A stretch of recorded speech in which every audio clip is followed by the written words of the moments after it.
मैं एहसन झा आपको ideal unique education में स्वागत करता हूं। आज का विषय 10th 12th board BA BCom और कंपटीशन वालों के लिए एसएससी एनडीए और जो भी कंपटीशन उसके लिए बहुत ही महत्वपूर्ण है, लाभदायक है।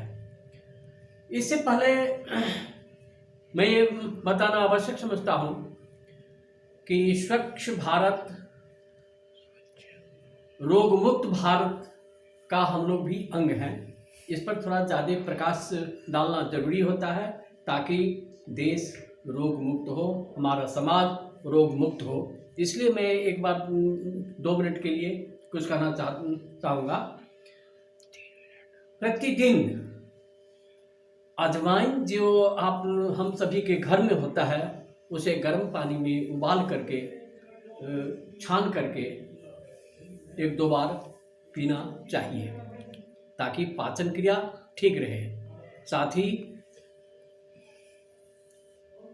गर्म पानी में थोड़ा सा हल्दी डाल करके भी पीना चाहिए ताकि हमारा पेट साफ रहे। पेट साफ तो सब रोग से मुक्त। सभी बीमारी का जड़ है पेट, पाचन क्रिया। पाचन क्रिया यदि हमारा ठीक है तो हम रोग मुक्त हैं। साथ ही साथ जितने योगा धीरे धीरे बताए जा रहे हैं उसे अपनाएं। निश्चित समय बना लें कि इस समय में हमें ये योगा करने हैं, तो 100% बिना किसी खर्च के आप रोग मुक्त होंगे। साथ ही साथ हमारे छात्रों को यादगारी, उसके बाद एकाग्रता, कंसंट्रेशन, ये सभी बढ़े। अपने विषय की ओर चलते हैं। आज का विषय है भारत का प्राकृतिक भाग, नेचुरल फीचर्स। नेचुरल फीचर्स में ये देखें, थोड़ा गौर से ध्यान रखें। अगर इसे बार बार देखेंगे तो निश्चित रूप से 50 से ज़्यादा क्वेश्चन सॉल्व होंगे। कंपटीशन में भी और क्लास में जैसे 10th 12th का बोर्ड एग्जाम है उसके लिए तो रामबाण है, इसमें क्वेश्चन आएंगे ही 100%। इसलिए इसको ध्यान में रखें। जैसा कि भारत का नक्शा बनाया हुआ है, इसको देखें और ये ध्यान रखें कि इस जगह अगर यह रटना नहीं पड़ेगा, इसीलिए ये बहुत लाभकारी है। एक है पहला, भारत का प्राकृतिक विभाग में उत्तर का हिमालय पर्वत। हिमालय पर्वत कश्मीर से लेकर के आसाम, ये उत्तरी भाग जितने हैं सभी पहाड़ी रेंज हैं। ये प्रकृति ने बनाया है, हमने नहीं बनाया, इसीलिए इसका प्राकृतिक विभाग करते हैं। इसका वर्णन हम बाद में करते हैं, और पहले विभाग देख लें। अब अगर ये थार का रेगिस्तान भी बहुत बड़ा रेगिस्तान है जो पश्चिम भाग में पड़ता है। इसके बाद नीचे पूर्व साइड बे ऑफ बंगाल है, बंगाल की खाड़ी, और पश्चिम में अरबियन सागर।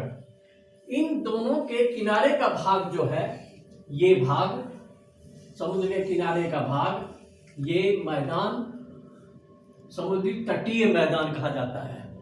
ये भी बहुत बड़ा मैदान है, मैदान के टाइप में है, जो समुद्र के लहर से उत्पन्न होता है। इससे बहुत से व्यापार भी चलते हैं, बहुत से काम होते हैं। और ये भाग समुद्र तटीय मैदान भी मनुष्य ने नहीं बनाया, इसलिए भी प्राकृतिक विभाग है। 1 2 3 हिमालय पर्वत से निकली हुई नदियां जो उत्तर भारत को में मैदान तैयार किया है, इसको हम कहते हैं उत्तर का मैदान, प्लेन मैदान।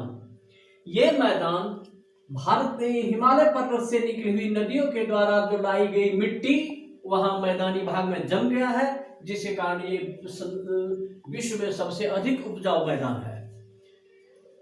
कम से कम भारत में तो है ही, भारत में ये सबसे अधिक उपजाऊ है।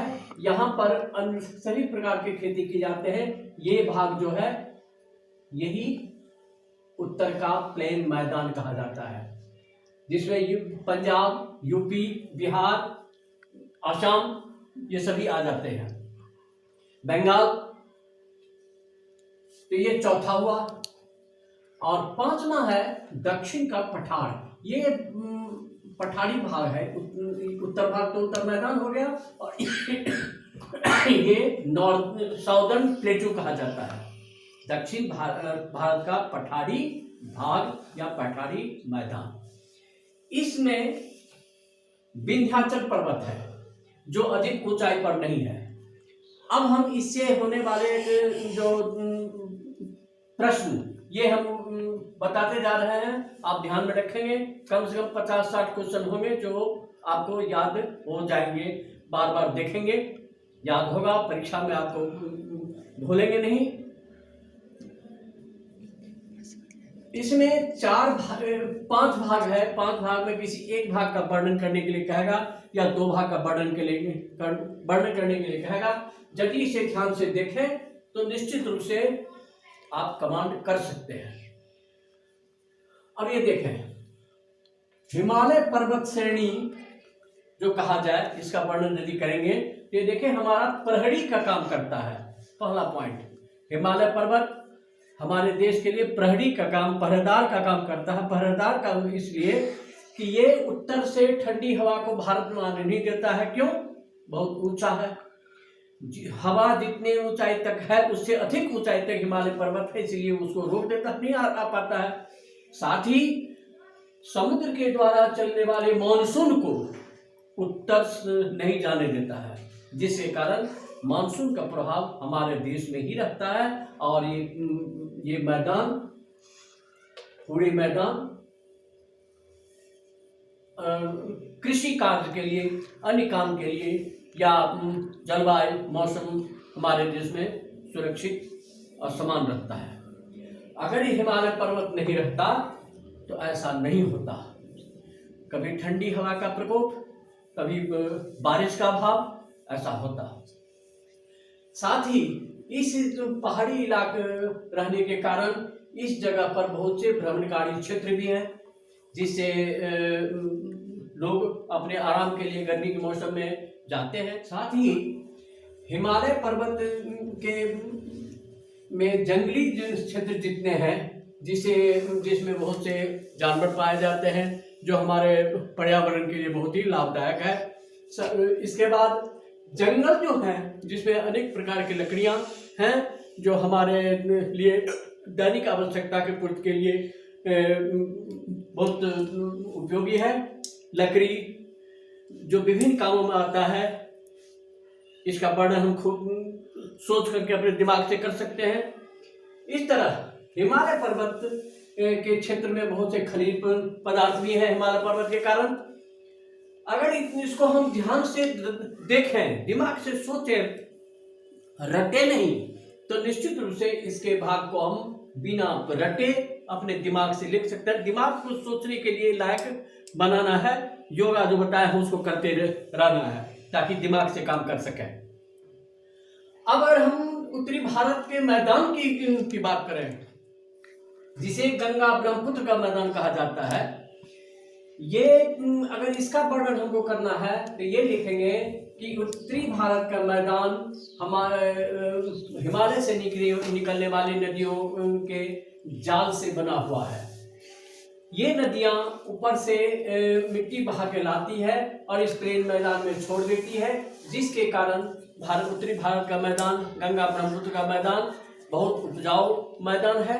साथ ही साथ इस नदियों के कारण बहुत से सिंचाई के काम होते हैं, पनबिजली तैयार होते हैं, यातायात के भी साधन है। अब इसमें क्वेश्चन जो आते हैं, ये देखें, ड्रेनेज आपके 10th क्लास के चैप्टर में है, 9th क्लास का है, 12th में भी पूछे जाते हैं। ड्रेनेज किसे कहते हैं? एक आप इसे समझ सकते हैं। ड्रेनेज बेसिन किसे कहते हैं? वाटर डिवाइड किसे कहते हैं? डिवाइड का मतलब होता है बांटना। तो जो नदियों के रास्ते में ऊंचा स्थान आता है, तब नदियां 2 भाग में बढ़ जाती है, उसको हम कहते हैं वाटर डिवाइड। अब पेरेनियल किसे कहते हैं, ये ध्यान में रखेंगे, इसके पॉइंट को नोट करके अपना क्वेश्चन तैयार कर लेंगे। उत्तरी भारत के मैदान में ट्रिब्यूटरीज क्वेश्चन आता है।